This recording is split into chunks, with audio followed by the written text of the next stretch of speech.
waa tahay wasiirka amniga ee maamulka khaatumo kayse cabdi yuusuf ayaan telefoonka kula xidhiidhnay wasiir soo dhawow marka hore.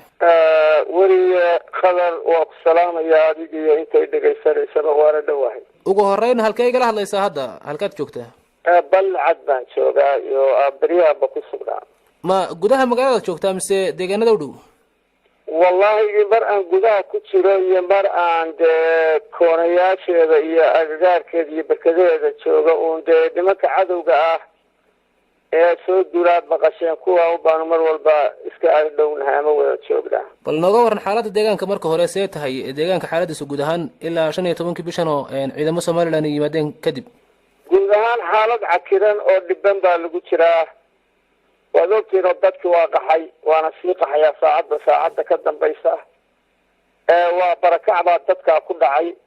waa dad lagu soo duulay oo dee tignika 70 gaadhaysa inta lagala yimid Hargeysa iyo meesha iyo Gabiley iyo inta ka sheeysa ama inta dhaxaba 70 tignika loola yimid.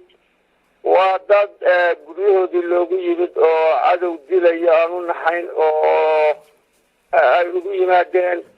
marka dee ninkii gurigiisi ka qaxay, biyihiisii ka qaxay, reerkiisii ka qaxay, caruurtiisii qaxday, dhibta ay leedahay waa kuu sawiran tahay waan u malaynaya taa baa ka jirta. waa tahay waxaad iga warantaa wararka naga soo gaaraya deegaan la yidhaahdo raxan reebta oo u dhexeeya Gadeer iyo balcad in maanta baabuur lagu gubay, arrintaas maxaad kala socotaan? gaarigaas waa la gubay, waan caddaynaynaa. ciidanka Khaatumaa gubay. wuxuu ahaa gaadhiga wardoonka iyo adeega ugu filan nimankaas. gaadhigaasi markaa xaalkiisu sidaa weeye. muxuu waday gaadhigaasi ka shaqaynaya? wuxuu waday qaad ilaa 500 oo marduuf oo hereri ah iyo ilaa 300 oo farood oo miiro ah. gaadhi laba raar u ahaa. qaadka nimankaasi ku fadhiyaan ay ku qayilaan iyo sigaarkoodu sidee. waa tahay gaadhiga bal noociisa waa gaadhi nooceebu ahaa, noociisa marka hore nala wadaag. biraha dambe ma kala aqaan oo maalinba nooc baa soo baxaya. waxaan u malaynayaa inuu ahaa noocan Suzuki-da qaadadka lagu qaado daaqadaha leh. marka noocaas uu ahaa gaadhiga uun qaadka aan kuu sheegay sida buu ahaa. ma gaadhi deegaanka lagala haa buu ahaa mise gaadhi ciidanka meesha jooga leeyihiin buu ahaa? bal arrintaa faahfaahi. waxaa lahaa niman u shaqeeya oo mushaar ka qaata oo iyaga ka tirsan oo habeenkii gaadhigan xeradoodu seexdaa ama guriga ay joogaan bay madaxdaasi ugu timaadaa. waxay ahayd nimanka wardoonka iyo saanka iyo dad kala burburinta dadkan u qaabilsan. marka gaadhida iyaga u adeego shaqaalahoodu wato oo dad markii hore deegaanadan ka soo jeeda laakiin ka daldoorsaday danaha shacabkooda iyo takaatumaba dhaafsaday tooda gaarka ah ayaa lahaa. waxaa lahaa kuwa aniga haybtayda ama xigtadayda ama dadaan isku xignaa lahaa. xog fiicanna aan isku hayno. waa tahay wasiir dad ila hadlay oo jooga balcad ayaa sheegaya qaadka in dad shacabi lahaayeen, arrintaasi ma beeninaysaa mise waa jirtaa? qaadka waxaa lahaa ninka gaadhiga leh. waxaa lahaa ninka habeen saddexaad soo kaxeeyey taliyaha ciidankan soo duulay wata caare keligii isagoo aan cid iyo staff kalena wadan. qorigu ammaanka u furayay isagu sida gurigiisa u goglay ee keenay dadkoo dhani arkayay uu shaqeeya ee ka mushaar qaatay ee la yaqaan ayaa iska lahaa. kaasaana nin shacab oo caadi maaha. shacabku waa ka iyaga, waa ka dhala jira, waa ka anaga biyaha iyo saadka iyo tibirta iyo kibista nasiinaya. ka iyaga la socdee u shaqeeya horgalkooda adeerkaa waa aflagaada inaad shacab ugu yeedhaan. dad caano ka mushaar qaata oo la socda u shaqeeya ahaayeen oo iyaga la seexda guryahoodana keena. وانا دل اوغي سيدانا aan kugu sheegayna waa sida xaqiiqda ilaahayna og yahay balcadi iyo geedheer inta joogtaana og tahay marka arintani ma wax dadka aad adigu tilmaamayso oo aad leedahay way la shaqeynayaan ciidamada Soomaaliland ku koobanba mise waxa jira qaraar aad ka qaadateen inaan deegaanadaas qaad ku gelin waxa weeyaan labaduba waa jiraan marka hore waxaa fursadan aan uga faa'iideysanayaa ka baaqayaa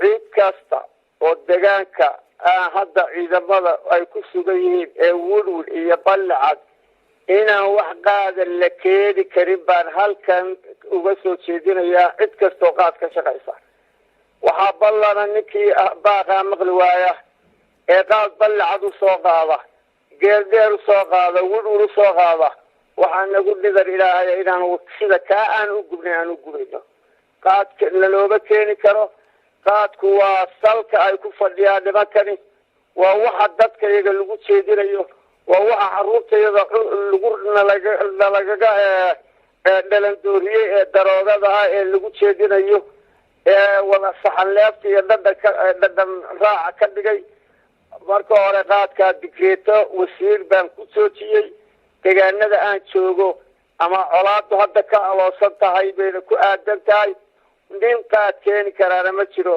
gaadhigii keenana sidaasaa qaadkiisa isagaba loo gubayaa midda labaad waxa weeye weeye iyaduna ninkii horgal lagu ogaado ama la shaqeeya ama u shaqeeya iyaduna taateeda weeye waana nagu ballan ilaah been haddaan la sheegayna ilaa nin waliba horgalkiisa iyo wuxuu ku shaqeynayo gurigiisa aynu wax ka qabano adeer nin maxaanka kale ka doonaynaa run alla isku sheego horgaloo dhan waa sidaas baa u qoran ilaa 10 qof baa annaga nool iskaraysan waxaa nagu nidara guryahooda inaanu gallo oo xeryahooda xooluhu joogaan gallo oo iyaga naftooda doonanaa nagu ballan ilaaha qaadkana waan joojiyey laga bilaabo maanta wax berri qaadkii soo gala waxay ciidamadu ku amran yihiin shacabka khaatimo ku amran yahay ee dhegaysanayaan in la gubo in la qabto in la boobo in masaabiir loo dhigo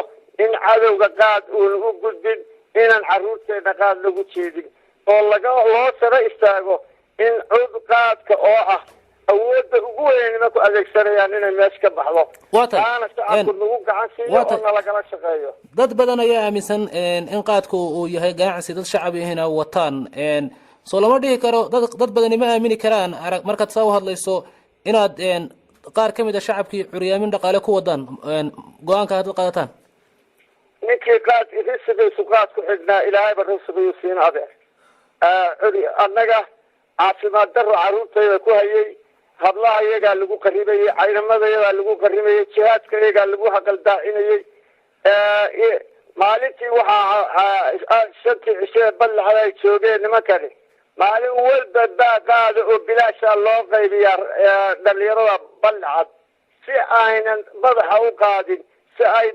daroogoobaan si ay u noqdaan dad nolosha ka dhacsan si ay u noqdaan kuwa aan fakerin ama aan halganka iyo ciidankooda ugu tegin adeer dhibaatada uu noo keenayaa ka badan naagta shacabka ku karsan jirtayna waxaanu leenahay ilaahay baa risku siinaya magaalada Balcad gaar ahaan waa laga baxayaa bakhaada boosberi ma jirto tii oran jirtay shacabaan askarta u karinaya adeer qaadkiina joojiyey wallaahi magaaladii adigana waa gubaya haddaan ugu soo galo adeer yaal intaasaan fariintaan gudbinayaa maanta tahay aad baad u mahadsantahay aad baad idinka